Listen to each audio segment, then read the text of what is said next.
Chapter 4. An Elephant Hunt.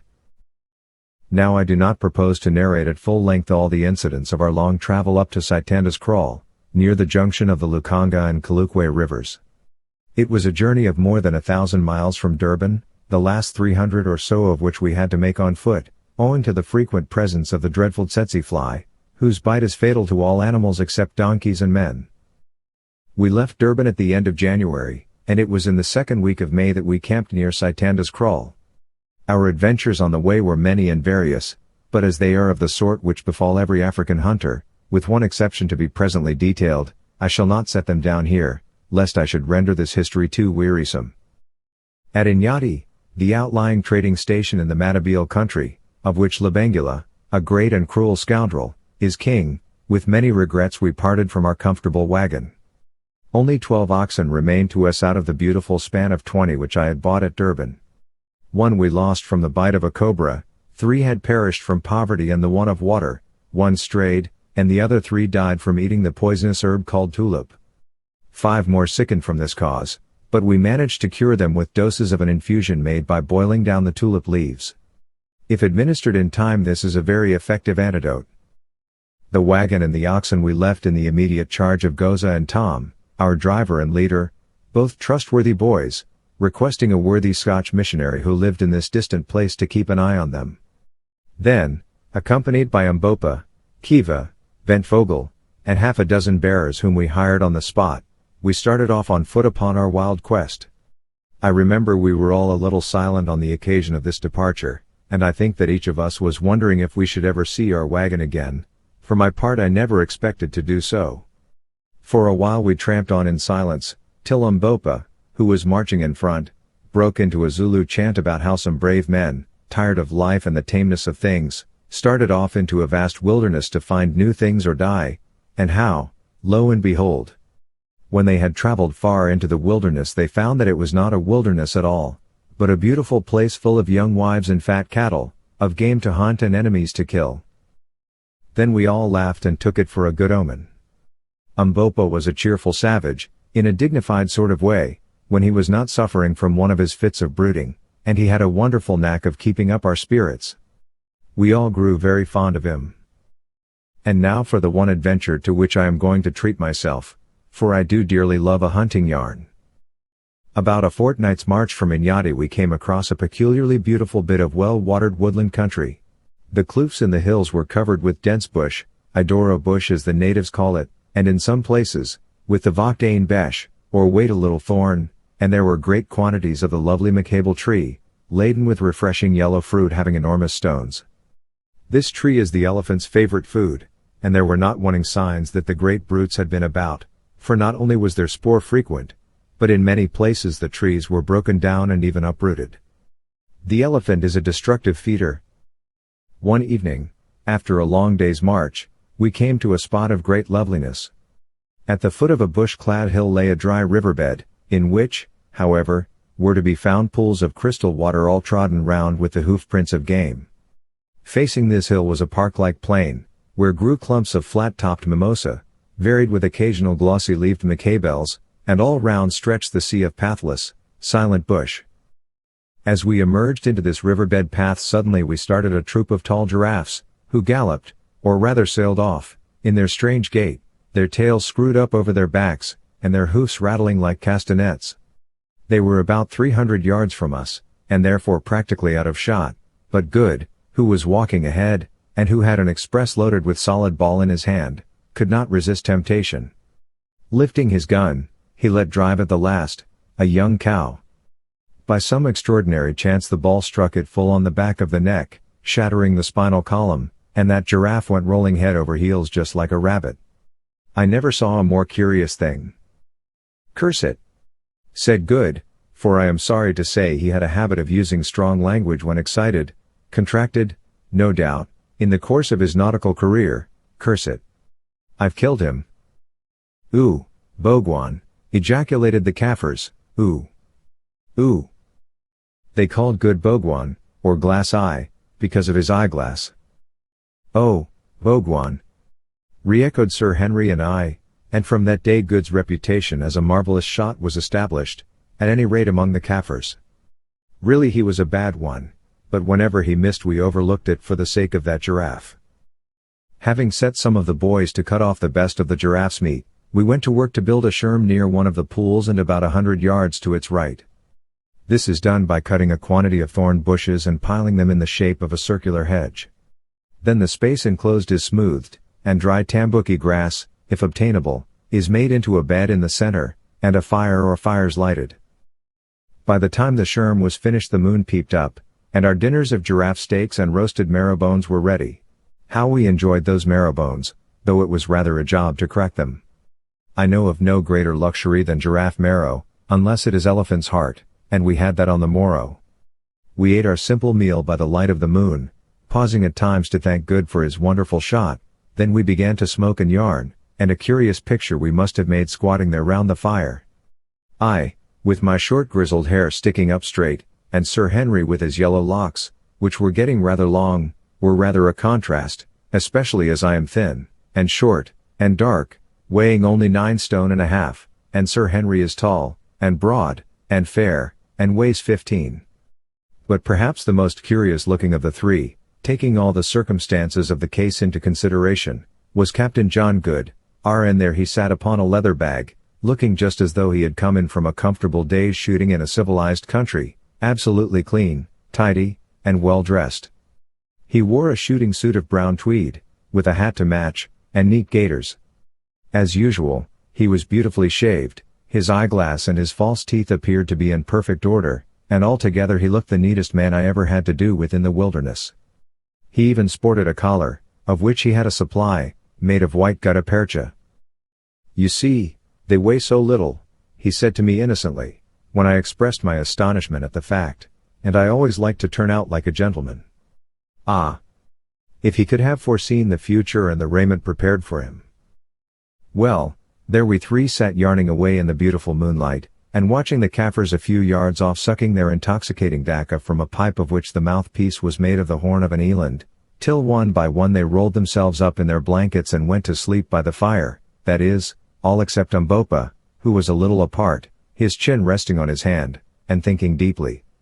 I noticed that he never mixed much with the other Kaffirs. Presently, from the depths of the bush behind us, came a loud woof, woof. "That's a lion," said I, and we all started up to listen. Hardly had we done so, when from the pool, about 100 yards off, we heard the strident trumpeting of an elephant. "Unkungung Klovo. In Lovu. Elephant. Elephant," whispered the Kaffirs, and a few minutes afterwards we saw a succession of vast shadowy forms moving slowly from the direction of the water towards the bush. Up jumped Good, burning for slaughter, and thinking, perhaps, that it was as easy to kill elephant as he had found it to shoot giraffe, but I caught him by the arm and pulled him down. "It's no good," I whispered, "let them go. It seems that we are in a paradise of game. I vote we stop here a day or two, and have a go at them," said Sir Henry, presently. I was rather surprised, for hitherto Sir Henry had always been for pushing forward as fast as possible, more especially since we ascertained at Inyati that about 2 years ago an Englishman of the name of Neville had sold his wagon there, and gone on up country. But I suppose his hunter instincts got the better of him for a while. Good jumped at the idea, for he was longing to have a shot at those elephants, and so, to speak the truth, did I, for it went against my conscience to let such a herd as that escape without a pull at them.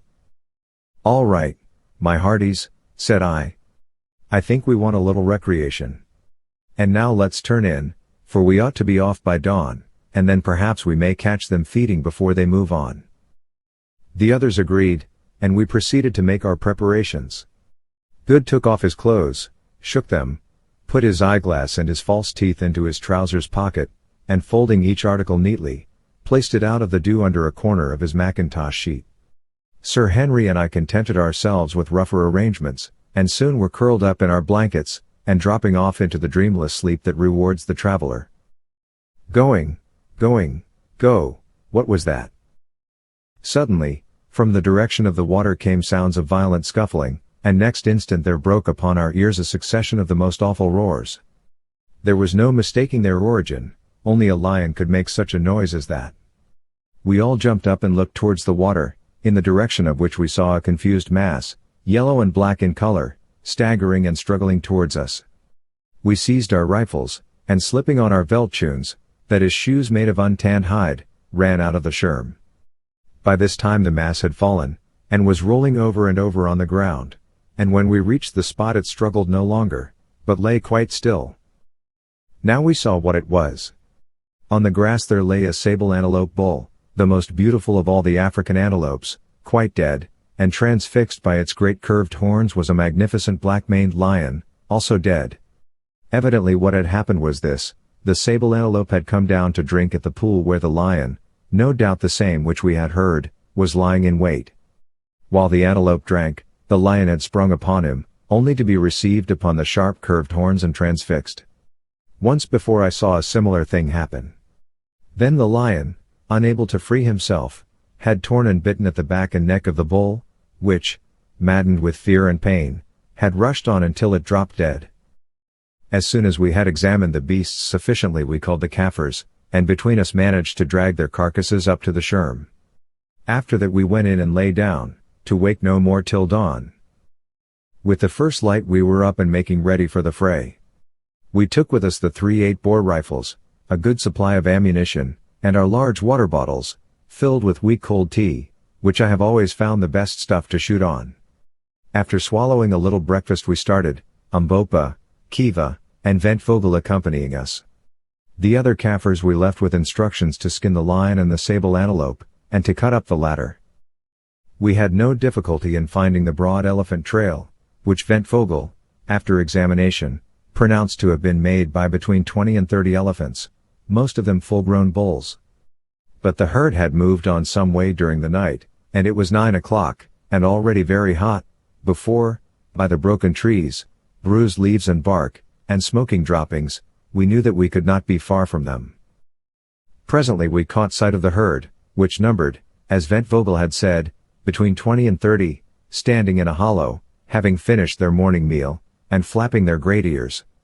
It was a splendid sight, for they were only about 200 yards from us. Taking a handful of dry grass, I threw it into the air to see how the wind was, for if once they winded us I knew they would be off before we could get a shot. Finding that, if anything, it blew from the elephants to us, we crept on stealthily, and thanks to the cover managed to get within 40 yards or so of the great brutes. Just in front of us, and broadside on, stood 3 splendid bulls, one of them with enormous tusks. I whispered to the others that I would take the middle one, Sir Henry covering the elephant to the left, and Good the bull with the big tusks. Now, I whispered. Boom! Boom!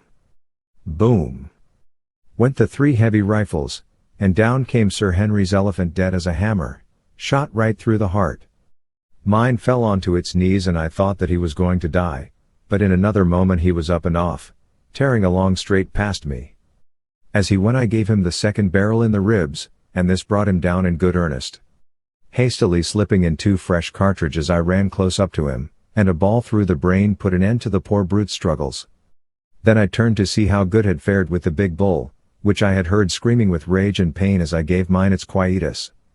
On reaching the captain I found him in a great state of excitement. It appeared that on receiving the bullet the bull had turned and come straight for his assailant, who had barely time to get out of his way, and then charged on blindly past him, in the direction of our encampment. Meanwhile the herd had crashed off in wild alarm in the other direction.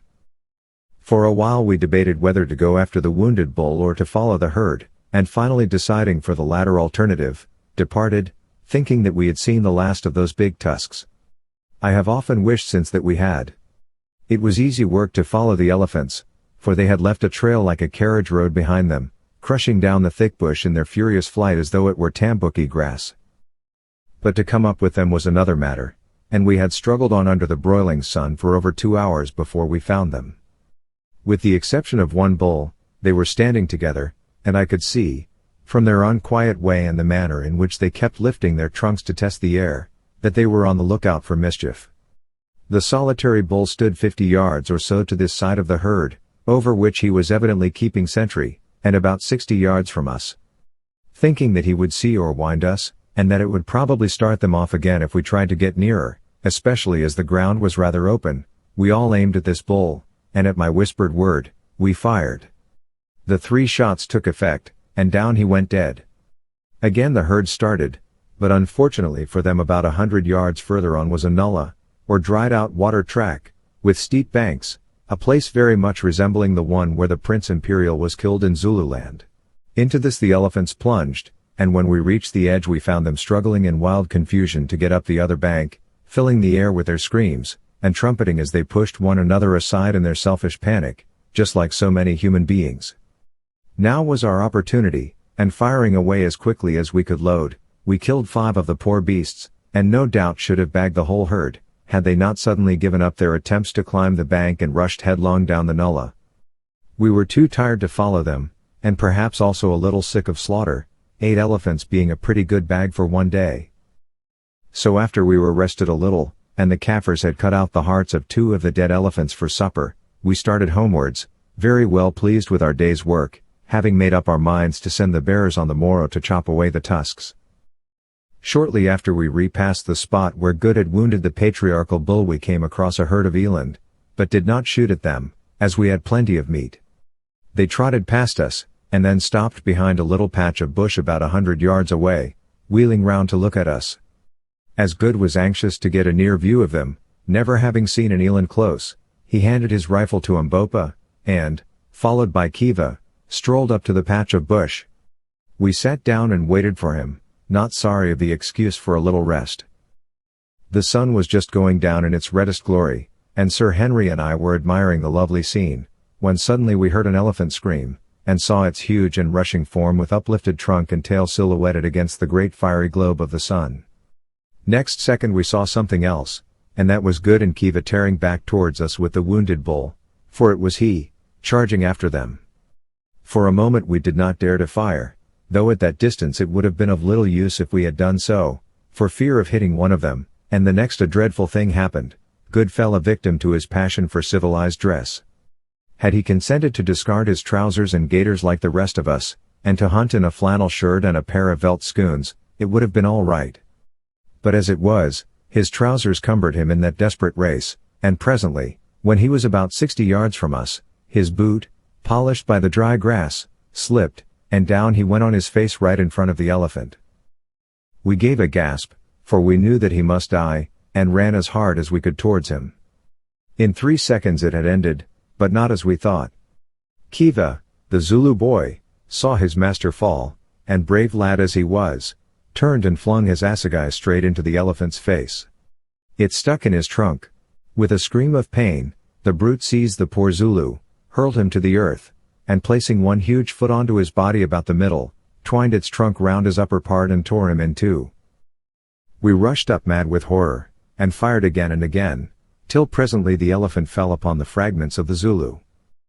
As for Good, he rose and wrung his hands over the brave man who had given his life to save him, and, though I am an old hand, I felt a lump grow in my throat. Umbopa stood contemplating the huge dead elephant and the mangled remains of poor Kiva. "Ah, well," he said presently, "he is dead, but he died like a man."